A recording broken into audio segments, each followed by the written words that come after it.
ইয়ামান থেকে জামাত নামক জাদুঘরকে বাড়া করে এনেছে। জামাত মুহাম্মদ যেন কিয়ামত জাদুর মন্ত্র শোনায়, যে মন্ত্র শুনলে মানুষ তাদের বাপ দাদার ধর্ম ভোলা ভোলা মুহাম্মদের হাতে হাত রাইখা কালিমা পড়া মুসলমান হয়ে যায়। তুমি তো ইয়ামানের বড় জাদুঘর মুহাম্মদকে জাদুর মন্ত্র দিয়া দুনিয়ার জমিন থেকে বিদায় করে দাও। হ্যাঁ মুসলমানের যুবক ভাই, আমার আপনার নবী সরকার দু আলম নবী মসজিদের নবীর পাশে বৈশা বৈশা কোরআন তেলাওয়াত করতেছিলেন। জামাত নামক জাদুঘর এক পা দু পা করে আল্লাহর রাসূলের দিকে আগায় আগায় আসতেছিলেন। আল্লাহর রাসূল যখন তাকায় দেখেন জামাত নামক জাদুঘর আগায় আসতেছে, আল্লাহর রাসূল তার পবিত্র জবানে কোরআন তেলাওয়াত বন্ধ করে দিয়েছে। জামাত ডাক দিয়ে বলে, হে আব্দুল্লাহর ছেলে মুহাম্মদ, তুমি কি এমন জাদুর মন্ত্র শোনো যে মন্ত্র শুনলে মানুষ তাদের বাপ দাদার ধর্ম ভুলে যায়? তুমি কেমন বড় জাদুঘর? আমার আপনার ওই ডাক দিয়ে বলে, জামাত মানুষের জবান থেকে শুনেছো আমি জাদুর মন্ত্র শোনাই? আরে তুমি তো ইয়ামানের বড় জাদুঘর, এগুলো যদি জাদুর মন্ত্র হয় তাইলে তুমি সবার আগে বলবে আমি একটু তেলাওয়াত করি, তুমি শোনো। মুসলমানের যুবক ভাই, জামাত নামক জাদুঘরকে দাঁড় করায়া আমার আপনার নবী সরকার দু আলম নবী পবিত্র কোরআন তেলাওয়াত আরম্ভ করলেন। ইয়াসিন ওয়াল কুরআনিল হাকীম ইন্নাকা লামিনাল মুরসালিন আলা সিরাতিন মুস্তাকিম। হে মুসলমানের যুবক ভাই, জামাত নামক জাদুঘরকে দাঁড় করায় রাখা আমার আপনার নবী সরকার দু আলম নবী পবিত্র কোরআন তেলাওয়াত আরম্ভ করলেন। আল্লাহর রাসূলের জবানে পবিত্র জবানে কোরআন তেলাওয়াত তার কানে বাড়ি লাগতে লাগতে লাগতে লাগতে একটা সময় কান্দার সময় কোরআন তেলাওয়াত করে। মুহাম্মদ যে কোরআন তেলাওয়াত শুনলে পরে অন্তরের তুই আফেক্ট করে মুহাম্মদ রে, আর এই তেলাওয়াত কোনদিন কোন জাদুঘরের মন্ত্র হতে পারে না। আমি সাক্ষী দিলাম আসমানের মালিক মহান আল্লাহ তাআলার কালাম ব্যতীত কোনদিন কোন জাদুঘরের মন্ত্র হতে পারে না। জোরে বলুন সুবহানাল্লাহ। আমি তোমার হাতে হাত রাখলাম, তোমার হাতে হাত রাখা এই মুহূর্তে আমি কালেমা পড়া মুসলমান হয়ে গেলাম। এই মুসলমানের যুবক ভাই, এটা ছিল কোরআন তেলাওয়াত। কথা বলেন ঠিক কিনা? আওয়াজ দিয়ে বলেন ঠিক কিনা? এই কোরআন তেলাওয়াতের দরকার আছে না নাই? এই কোরআনের মাদ্রাসার দরকার আছে না নাই? কোরআনের হাফেজ আলেমের দরকার আছে না নাই? মুসলমানের যুবক ভাই, বাবার একটু খেয়াল করে শুনেন। যেদিন জন্মগ্রহণের মাধ্যমে দুনিয়ার জমিনে আলো বাতাস দেখলাম, ওই দিন কিন্তু এই কোরআনের শব্দ দিয়া মসজিদের ইমাম আমার আপনার ডান কানে আযান দিয়েছে। কথা বলেন ঠিক কিনা?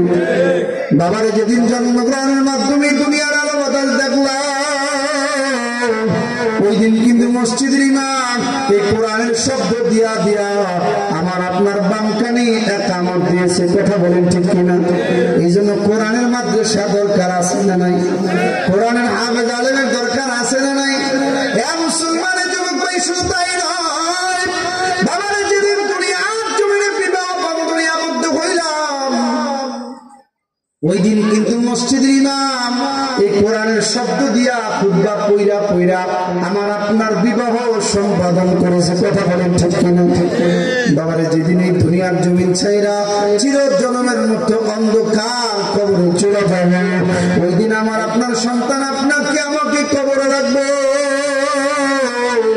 দুনিয়ার কোন আন্তর্জাতিক ভাষা পাঠ করবে না, দুনিয়ার কোন মাতৃভাষা পাঠ করবে না।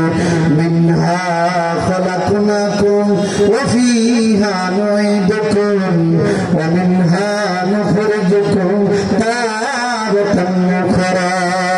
এভাবে আরবি কইরা কইরা, এভাবে কোরআনের তেলাওয়াত কইরা কইরা আপনাকে আমাকে কবরের মধ্যে রাখবে। কথা বলেন ঠিক কিনা? আওয়াজ দিয়ে বলে যুবক ঠিক কিনা? এই মুসলমানের যুবক ভাই, শুধু তাই নয়, যে ছেলের জন্য বাড়ি করলাম গাড়ি করলাম, মাথার গাম পায়ে ফেলাইয়া জমি জমা রাইখা ব্যাংক ব্যালেন্স রাইখা দুনিয়ার জমিন থেকে বিদায় হয়ে গেলাম। এই সন্তান যখন আপনারে আমার শেষ চাপর মাটিটা দিয়া বাড়ির দিকে রওনা হয়ে যাবে, আল্লাহ রাব্বুল আলামিনের পাঠানো দুইজন ফেরেশতা আসবে, আইসা আপনারে আমারে প্রশ্ন করবে, দুনিয়ার কোন আন্তর্জাতিক ভাষায় না, দুনিয়ার কোন মাতৃভাষায় না, হে মুসলমান যুবক ভাই, ওই দিন আপনাকে আমাকে কোরআনের ভাষায় প্রশ্ন করবে, মা রাব্বুকা মা দীনুকা ওয়া মা হাদা রাজুল। ওই দিন এই কোরআনের ভাষায় আপনাকে আমাকে প্রশ্ন করবে। যুবক ভাইরা,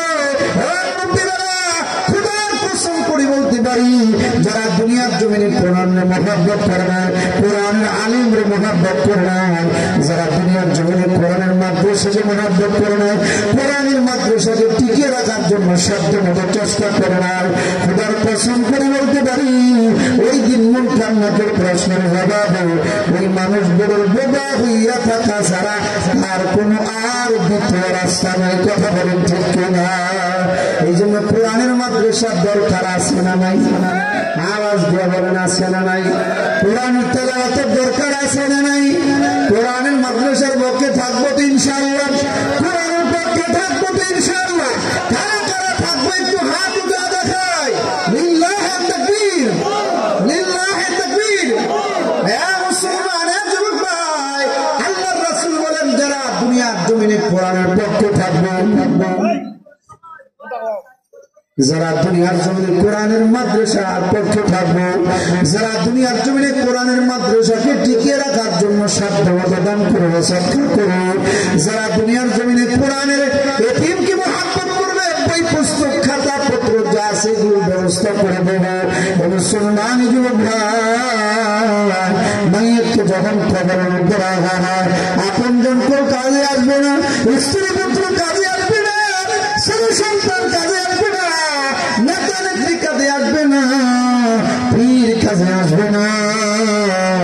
যারা দুনিয়ার জমিনে কোরআনকে মহব্বত করবে, যারা দুনিয়ার জমিনে কোরআনকে ভালোবাসবে, যারা দুনিয়ার জমিনে কোরআনের মাদ্রাসাকে টিকিয়ে রাখার জন্য অর্থ দিয়া, বুদ্ধি দিয়া, পরামর্শ দিয়া কোরআনের মাদ্রাসা দান করবে, আল্লাহ রাসূল বলেন, ইযা উযিয়াল মাইয়িত জাআল কুরআন ইনদা রাসিহা।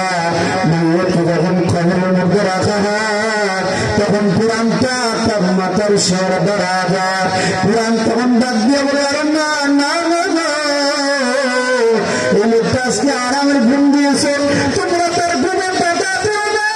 দুনিয়ার জমিনে আমি কোরআনের পক্ষে থেকেছে, দুনিয়ার জমিনে আমি কোরআনকে মহব্বত করেছে, যত প্রশ্ন আছে আমি কোরআনকে